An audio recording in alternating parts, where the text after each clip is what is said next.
These are gaps, right? So as entrepreneurs, you have the power to not come into work, to not make your calls, to not send your texts, go on appointments, whatever the case is.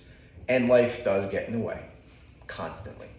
So it's easy to let one day compound on top of each other.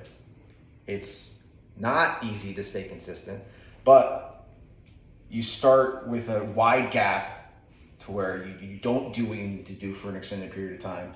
And then you wake up one day like, I need to get back on the horse, and then you start over again. The key is to just shorten the gaps between the times you start something and when you stop. You'll have an off day, you'll have an off weekend, you'll have an off few days because you're sick or whatever, but you'll get right back on the horse because your gaps are getting shorter and shorter and shorter. And now you have, once you go from here to here, this is your standardized gap. Once you go from here to here, this is now the standard. Once you go from here to here, this is now the standard. So you're not gonna let weeks pass if you're at days. You're not gonna let months pass if you're at weeks. Does that make sense? Yeah. This is the natural progression here. Once you get to here, it's gonna be really hard to get back to here.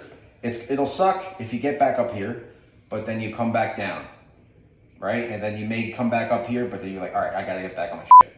Does that make sense?